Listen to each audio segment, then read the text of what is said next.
Hi, Kat. It's nice to see you. I wanted to start by providing context to our relationship. So, I am Lisa Wu. I am a partner at Norwest Venture Partners, and I am here with Kat Schneider, founder and CEO of Ritual. Kat and I have known each other since 2016, and since then, I've had the opportunity to be in service to Kat and to Ritual as it's scaled from an idea to the powerhouse brand that it is today.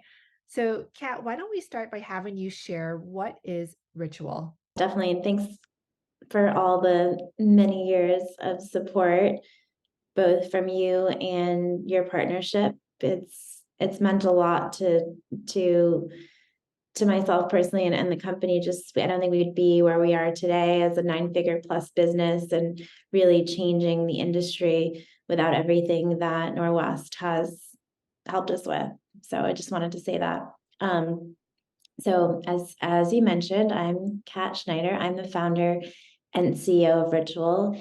And Ritual is a health company that is really setting a standard in the supplement industry through traceable science and traceable sourcing.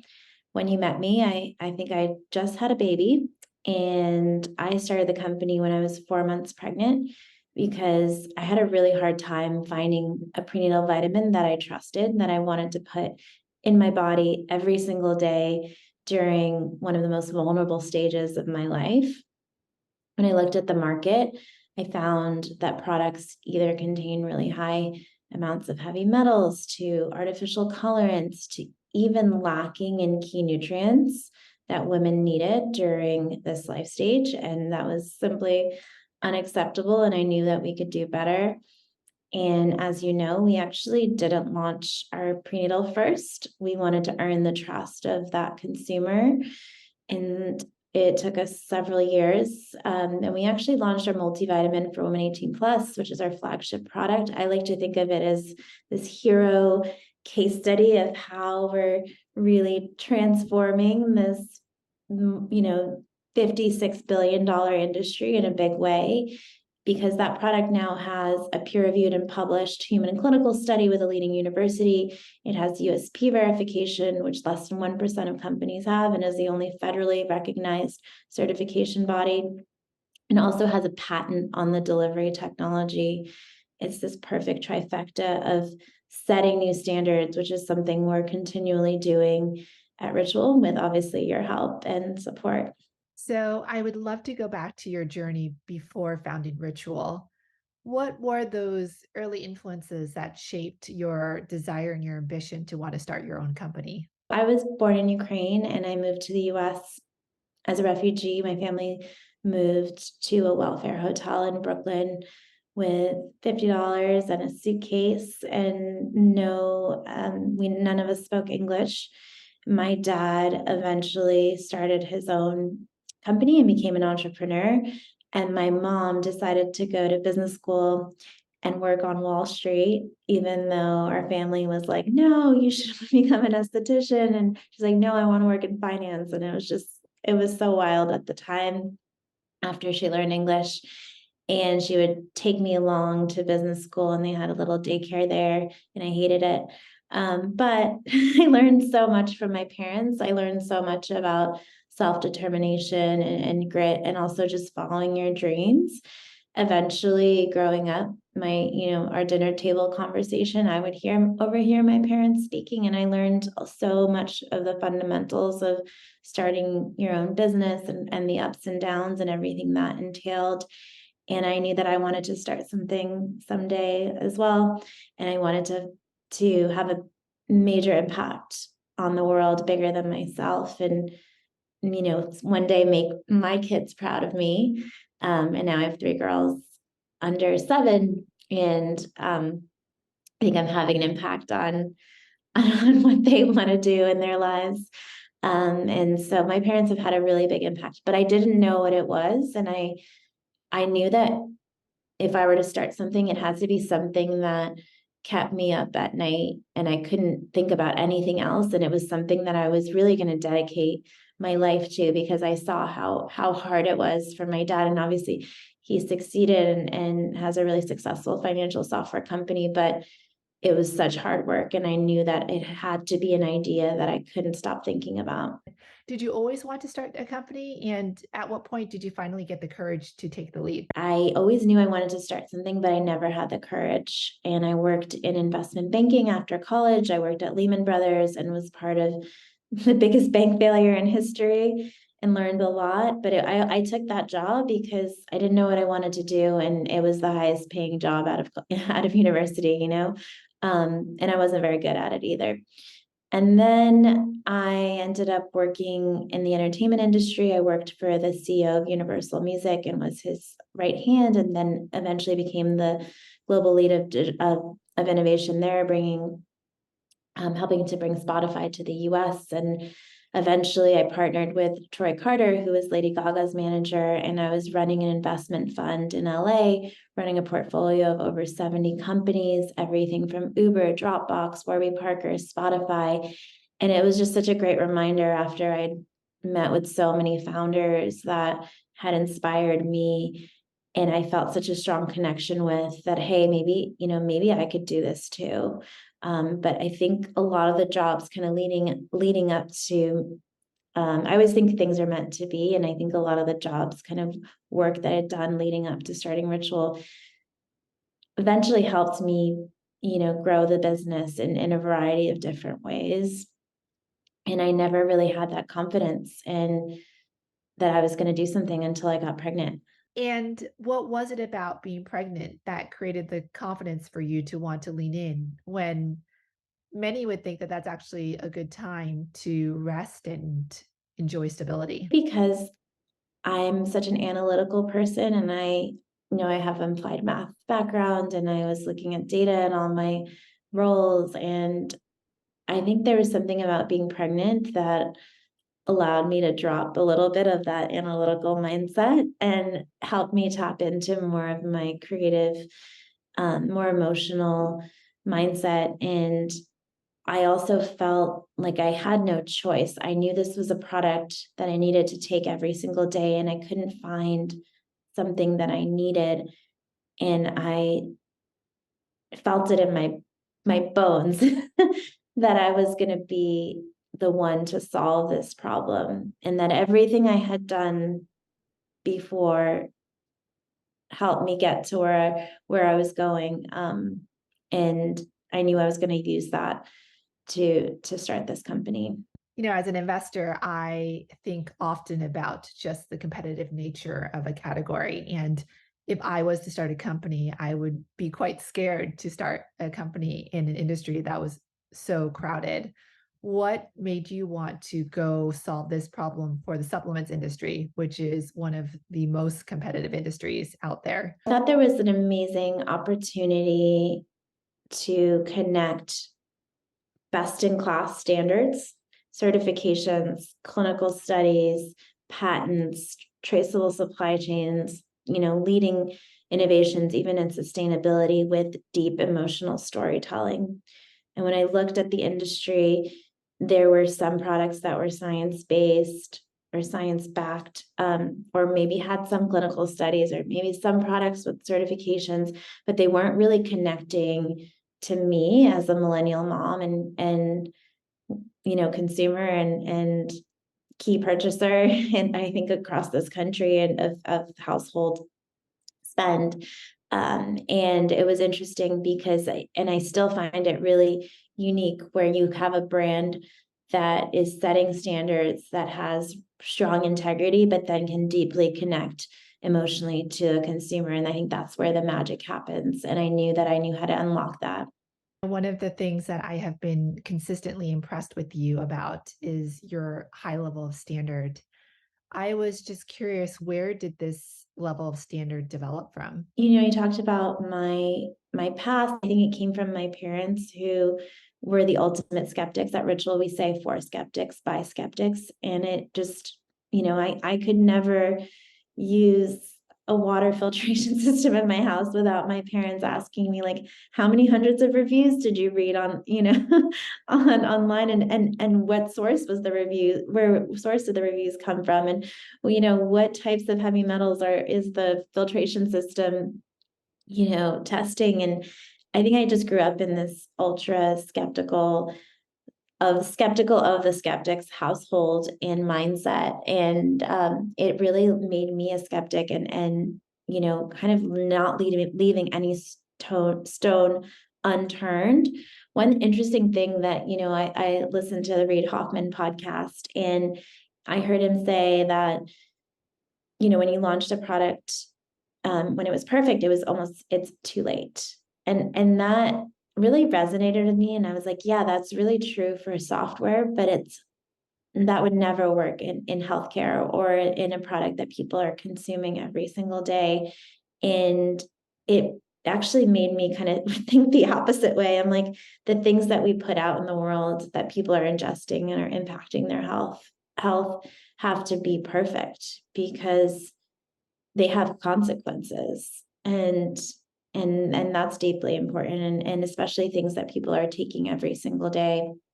And so I would say my integrity, I hope, was started from the beginning, and kind of even built along the way as we hired some of the best executives in the industry, from, our chief scientist, who is ex-faculty at Harvard Medical School, PhD in physiology, and he's taught me new standards, to our chief impact officer, who is the head of mission at Beautycounter and has taught me so much about impact sustainability and setting scientific standards when it comes to impact as well.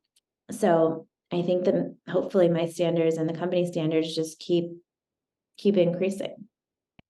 One thing that is apparent about Ritual from those that come from the category is that it truly is a best in class brand. How did you develop this brand? Actually, this was before you invested, and I was doing our first branding exercise, and I reached out to some of the top D2C brand designers and creatives in New York, and I will not name the brands that they've created, but you've definitely heard about them. And the first round of design looked so much like, even I would say, like an Aesop. It was very luxurious and elevated, but it didn't feel like Ritual. It didn't make me feel anything. And at the same time, here I was, I just started the company, and then I spent, I think, probably a third of our funding on on branding, because that's what you're supposed to do. And it didn't work. And I mean, I just didn't know what to do. How did you know the brand didn't work? It didn't make me feel anything. It was flat. It is almost like it didn't have anywhere to go. It just felt generic. And I think there was a world I started the company in 2016. We launched in 2017. There was a world where all the D2C brands started looking the same, because you had a handful of people designing all of them. And I think since then it's kind of evolved a bit, but we were going to be one of those brands where we looked like everyone else, and it didn't make me feel anything. And it's something that really stuck with me. And now when we put marketing or campaigns or branding, anything out in the world, it has to make me actually feel something emotionally, or I really feel like it's not going to work. And we often say at Ritual that we're not just launching products or marketing, we're trying to shape culture. And I would say that was a pivotal moment, because it just didn't work, and I had to start from the beginning. And I was introduced to these two amazing women and designers, and they showed me the first round of branding for Ritual, and it was yellow and sunny and optimistic. And it, I just remember this was also over Zoom, and it made me smile. And I was like, wow, that's crazy. Like, seeing the right, and there was different directions, but that direction made me feel something and made me smile. Whereas I feel like a lot of brands in the category at that time were not very optimistic. Or if they were optimistic, it was borderline, cheesy. And it was a way to approach the level of depth and science and traceability and standards that we had laid out from the beginning, with this warmth, and it was perfect. So I think if anyone is listening and you're an entrepreneur, like, just trust your instinct. And even if It sucks, and you raise some money and you have to start over, just do it. With the Ritual brand, what is it that you want your customers to feel? Empowered. One thing that we say is our mission is made traceable, and it's really to make people feel empowered to make the best decisions and to make the most confident decisions for their health. And so the brand is really about empowering people and really that spirit of self determination. And one thing that, and I think in some ways now that my background of being an immigrant and kind of the American dream story, I can't help but think that some of that self-determination, grit, like hustle comes from kind of the origins of my family and where it came from. The other thing that I really want people to feel from the brand is a sense of ritual and the idea that the products that we create can elevate a routine to a habit to a ritual, with ritual being the ultimate thing that people look forward to doing every single day. And it's really important, especially during this crazy time in the world, for us to have rituals in our lives that really ground us and we look forward to every single day. In my eyes, one of the reasons Ritual has been so successful has been due to your clarity of vision since day one.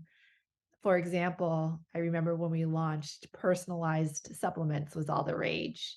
And another example that comes to mind is that once we hit brand market fit, the board was always pushing you to just launch more products, and you remained very steadfast about what you wanted to do. Can you share more about how you've maintained this clarity of vision? So I think what's really incredible about the brand is the vision hasn't really changed since the beginning, but I think the level of standards we keep elevating the bar, and it's something our president, who Liz, keeps saying, is that like we keep clearing it and then we keep setting the bar higher and higher. And her background is she's an athlete, so she loves that metaphor in a lot of ways, because it's true. And we started with, when you met us, with traceability of ingredients and showing where ingredients come from in the world and why they're there, and even down to the level of supplier. We took that to 100% traceability across the whole host of ingredients in our brand, to launching a certificate of traceability tool, to getting certifications like USP and B Corp, and now having clean label project certified across the whole brand, to now being the first company in the category to publicly list our carbon emissions by product. And I would say that I feel like we've been steady in our vision and not wavering from it, because at every twist and turn, I think even as a CEO, it's you're faced with a decision, and I always lean towards the decision that's like the right thing, like just do the right thing. Like even if it's expensive, even if it takes a lot longer, just do the right thing. And I was speaking at a conference last week, and I also had this idea, was speaking about this idea of like, how do you build a long lasting iconic brand that's going to last forever? And part of that is like similar to building a house, where people come into your house and they just see how, your interior design and all of that and your fancy furniture maybe, but they don't really see the bricks or the foundation of the house. But it's going to fall apart if you didn't set those bricks well. And I think what we've done at Ritual is like we set the bricks, like we invested we invested more in the bricks than anything else. And only now are we getting recognized, I think, for some of the hard work and some of those hard decisions, and from not wavering from our vision from the beginning. We went from being the world's most Instagrammable vitamin to the company in the category that's setting new standards in traceability. So, on certifications, I feel like you are consistently updating the board on the number of certifications at the company. We are B Corp, we are non GMO project verified, we are USP verified, we are Informed Sport certified. I can't even keep track of the number of certifications. So, does the consumer actually care about these certifications, or is it just costing us time and money? I think about the category and I think about the fact that this industry has gone from 4,000 to 90,000 supplements in the last 30 years with no major updates to regulation. And that's wild. And part of that is that consumers have had to become their own advocates for safety and efficacy. They can't, they no longer can rely on, the FDA or even the companies themselves. They have to do their own research. And when I think about safety, I think about certifications. I think about, how do you know what's in the product is actually there? How do you know that this product isn't high in heavy metals or glyphosate or are there any harmful, environmental toxins and contaminants? And that's where certifications come in. It goes above and beyond having third-party testing. It's actually showing that a third party has validated what the company is saying. And so for us, more recently, we did launch, we became a B Corp certified company in the last year and a half. And that was important to us. One thing we often say is that our industry has been asleep at the wheel of one of the biggest health crisis of our time, which is climate change. And how can we not work to align people, planet, and profit together? And B Corp is a really thorough certification of the work that we're doing there. We recently became Clean Label certified because, again, consumers have to become their own advocates for safety. And this is the only safety certification in the category that tests for 200 harmful chemicals and environmental toxins. And one of the areas that we're really passionate about at Ritual is heavy metals. Currently, there are no protective health measures when it comes to heavy metals. And so especially in this category where you have concentrated amounts of ingredients like plant-based protein, for instance, notoriously high in heavy metals, people have no idea, not just that there's heavy metals in everything, but people have no idea the amounts that they're consuming every single day. And it's a reason why we became Clean Label certified, but we also started listing our heavy metal results of our protein online. So more certifications, the better, I think.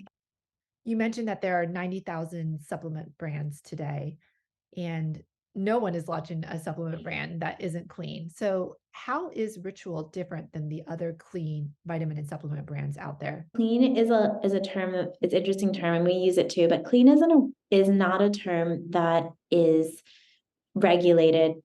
It's similar to natural or clinically studied. There is no agreed upon definition of what clean means. I think more recently, brands have started to suggest their products are clean because they're made without certain ingredients, or they're, vegan, or they're non-GMO.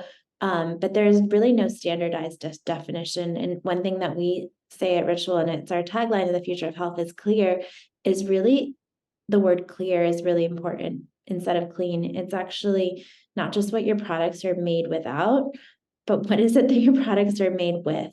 And I think that's a huge concept that's not just going to, I think, be the center of the supplement industry, but the center of the beauty industry as well, and wellness overall, is that people are going to start questioning, hey, what's actually in here? Where does it come from? How does it impact my health? How does it impact the environment? Are there any human rights risk involved with these ingredients? And just going a lot deeper. And that's how we think about clear versus clean. So, Ritual sells direct to consumer via Amazon and via wholesale. What was the decision to go wholesale, and what's the relationship between your direct to consumer channel and your wholesale channel? I'm really glad that we were direct to consumer. I even say we're just a digitally native brand. I even hate like D2C because it feels so, there's like outdated term, negative feeling around that one. But anyways, I feel like, so Ritual, we think of ourselves as a digitally native brand, and we went digital first because it allowed us to go deeper around the traceability of our ingredients and our science. It allowed us to create the first visible supply chain of its kind, so people can look up the ingredients where they come from in the world. Omega-3s from microalgae from British Columbia to D3 from wild harvested lichen. We couldn't have put that amount of information if we had gone to wholesale first. And that was such a unique opportunity at the most unique time where I think companies weren't marketing their products the best that they can on shelf. It also allowed us to create one price point and a subscription-based product. So we had predictable LTVs and we knew what our, ROI was. That was a lot more, we could model it out and we knew how to create products around that value proposition. We knew that we needed to expand to omni-channel because at this scale, we surpassed 9 figures in revenue several years ago, and we've been rapidly growing ever since. And to continue to expand the business, we have a profitable direct-to-consumer business, but we really needed to be where our customers were. And our customer was shopping at Whole Foods, our customer was shopping at Target and a lot of the mass channels. And we started at Whole Foods first because it was an advised channel. And that meant that the people working on the aisles knew so much about the products that were on the shelves. And, one of the first things that I did with Whole Foods was I did a webinar educating their sales team on our products. And I was blown away by their level of knowledge around things like methylated folate and other things that most people don't even know about. And that's been such a huge success. We have the #1 prenatal in Whole Foods now, and a top multivitamin there as well within a really short amount of time. We then also launched on Amazon, which is just a giant search engine, the way that we think about it, where we are also, within a year of launch, we also have the #1 prenatal there and a top multivitamin. And then we more recently launched in Target, where we're seeing really similar trajectory. And it's showing that people, consumers are really buying into our vision of higher quality ingredients and products and willing to pay a premium for that at scale. You've built such an amazing culture at Ritual. How have you scaled culture? It's probably been my favorite thing to do as a CEO is really build and like foster a culture that scaled over time, and a team that has scaled over time, and have employees that have been here for 6 plus 7 years, and continue to feel excited, engaged, and motivated and inspired by the mission. And I would say that there's kind of different chapters of the brand. In the beginning, as a CEO and founder, I had to roll up my sleeves and I'm in the weeds and I'm doing the work and creating the products. And then at a certain point, you hire people and you're teaching them kind of the values and the mission, and they're better than you in certain areas than you ever were. But they also know the values, and then they're hiring the next set of people in the business, and they're instilling those same values and they're inspiring them around the mission, because there's only so much that you can do as a CEO. And I think it goes back to kind of coaching and hiring and allowing others to continue to foster that culture at scale. That's something I think about a lot because we have a lot of employees now, and we have really high engagement scores across the board. We have really high Glassdoor reviews, and I think people are generally excited to work here. And I think it all goes back to kind of that next layer of hiring and hiring really good managers. And if there are challenges there, it's like providing feedback and growing and developing that next wave of managers in the company. What's your best hiring tip? I love LinkedIn. I would say that, and we've talked about this, but I've hired so many of our executives and so many of our employees by cold messaging people on LinkedIn and not being afraid to have a casual conversation with them and even ask them how they would think about building this function or this team or this role. People are so generous with their time, and then it turns into a conversation about them loving the brand or them being inspired by the mission or the products and wanting to join the team sometimes. And for that's something that actually happened with our chief people officer. I didn't expect her to want to join the company. She was an expert in helping CEOs think about, a lot of top CEOs, much bigger companies than we are, think about this new hybrid workplace evolution and how to build culture during this hybrid time, which was so new in the beginning. And I wanted to pick her brain on that. And we really hit it off. She had been a customer of the product, customer of ours for a long time. She was the chief people officer at Sweetgreen, and then previously at Apple for 9 years, and just a seasoned, incredible leader. And it all started from a casual conversation. I can think of dozens of examples like that. I knew nothing about the supplement industry. I didn't know any nutraceutical scientists. I helped, for me, it was like, how do I meet a scientist in this category, even before having investors? And it all came down to LinkedIn and just kind of searching and finding scientists at other companies. I think just absorbing information from people without an agenda is helpful. And I think it puts people at ease. It's like fundraising, right? When people are like fundraising and a founder comes to you and they're trying to raise money versus you're having a casual conversation with them. It's such a different dynamic. Speaking about fundraising, you have been very vocal about how difficult it was for you to raise money in the early days. Can you share more about your journey and any tips that you may have about fundraising?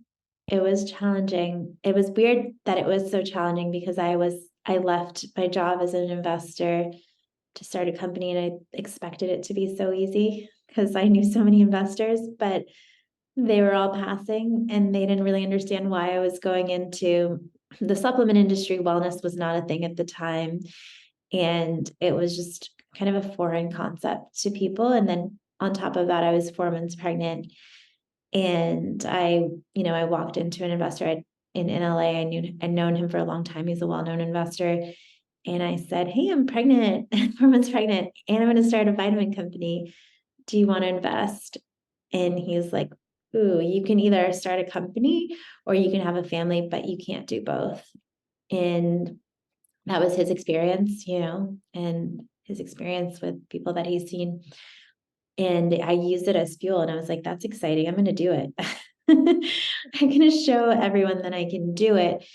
And I would say at the time was really hard because there wasn't really that much infrastructure to help kind of new moms start companies, whether it was having like pumping rooms or, some of the support that exists today. I remember when I met you at TechCrunch Disrupt, I was 6 months postpartum. I brought my baby to New York with me to go on stage and become a finalist.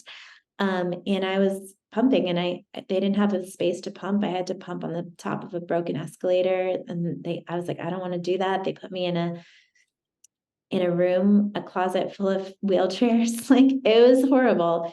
I remember going up to Silicon Valley, meeting with top, venture capitalists like Norwest, but Norwest was really, I think, welcoming. And I was like, "Where do I put my breast milk? Do you guys have a fridge?" And they're like, "Well, I don't know. This is weird. Can we put it near kombucha?" So I think at the time it was a new concept, and there was nobody to kind of look up to and be like, "Hey, they had a family and a career and built a 9-figure business and raised as much money and impacted the world, and I want to learn from them." It was kind of it was a new thing. And now you see, pregnant founders on the cover of major magazines or going public with their child on their hip, and it's so inspiring. But I think almost 10 years ago, that wasn't a thing. You've built such a healthy and productive relationship with the word no. And I think it would be helpful for you to share more about that relationship because it's, I think, how you work with no that continues to elevate Ritual every day. Embracing the no's, as you know, became a company value of ours. And it's just this idea that if someone says no, it means it hasn't been done before. And how do you use the no's as motivation? And like, that's exciting if someone says no, because wow, I could be the first to do this thing. And I would say that's the evolution of Ritual, and that's how we've gotten to where we are today. What has been the hardest thing for you about being a founder? I think taking things personally, I would say, is the hardest thing for me. I take everything personally. I take every negative comment around our product to, to any miss on our top line or bottom line or gross margin, you name it. I take it so personally, and I think, that is something obviously you learn to kind of feel less, but it's hard when this is like another child, and I feel like in some ways that company is like having another child where you feel everything. You're sick, your kid is sick, you feel sick. Your kid falls and scrapes their knee and they're little, you feel it. And I think that is probably the difference between being a founder and being an employee at a business. But I would say that the people that work at Ritual and the people that I've hired also feel things personally, and that is something that I look for.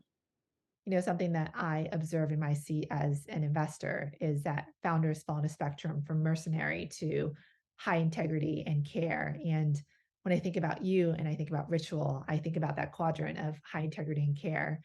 And it's just so important because, we don't talk about it often in business, but love and goodness is what life is about. And that is something that I think about when I think about the company, that it is rooted in doing the right thing, as you said earlier, and it is rooted in care and in love.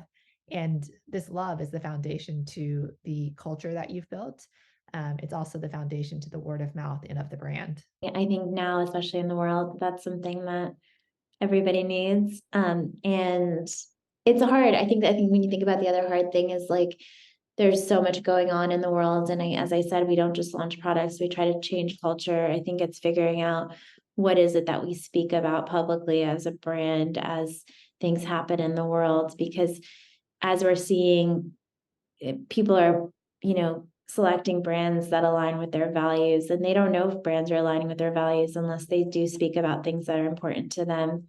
So that's something that we've been more vocal about. We've been really focused on, especially more recently, the trying to conceive time in someone's life, where we saw that 70% of people of our pregnancy set had a really hard time conceiving, whether it was miscarriages or infertility challenges. And it 4% felt even seen or heard through media or brands during that time. And, I speak about love like that. Is such a interesting insight that drove a marketing campaign for us around trying to conceive, and the athleticism around that and making people feel seen and heard through marketing. And we launched that campaign for the Real Bodybuilders with showing everything from IVF to miscarriages and kind of the beautiful moments in between. And I'm so proud of that, because we are at a time where we need to start connecting even more so with people in their hearts. So we have time for one more question. And I would love to know, what is the biggest leap that you've had to make from founder to CEO, either in mindset or in behavior? That's a good question. I mean, I think that I'm still making that leap in some ways, and I'm still learning. There's no blueprint. And it is interesting. I would say even with our CMO, we hired an incredible CMO, and it's sometimes I have scheduled meetings with him that I have my founder hat on, and then I have other meetings where I have my CEO hat on. And it's so interesting and I never thought this when I started the company, that there's two hats and that you play two different hats as a founder and a CEO. And I would say I feel really lucky that I'm still the CEO of this company and a founder, because it allows me to share my personal journey of why I started this company with our consumers, and it connects so deeply with them because they can relate. And it's something that I've started to do a lot more of. But then there's my CEO hat, and that hat is around hiring the best in class talent. It's making sure that we're hitting all of our metrics and that we're exceeding them. Um, and and that I'm not the one that's doing everything, but I'm the one that's inspiring and leading the vision, and making sure that um that the company is rallying around that vision and mission. Truly been an honor to be on this journey with you. And I'm also deeply grateful for our friendship over the years, too. Thank you, Lisa. I also value our partnership, and I don't think I ever expected that one of our leading investors would become also a close personal friend. I think when, as people are kind of listening to this, and maybe there's some people that are starting companies, I think it really matters who you choose as investors in the beginning. And that you know, they're not just choosing you, but you're choosing them as well. And I think, with us, I always felt something really special in the beginning. And what's really amazing about you and Norwest is just like the conviction that you guys have at every twist and turn. And nothing's a hockey stick all the time, although we're close to it now. I'm just kidding. But I feel like in the hard times and the good times, you have always supported us, and that's meant so much. And I don't think Ritual would be here today without you. Thank you for your very kind words. And I just want to thank you again for your time today and thank everyone who is tuning into our conversation. Thank you.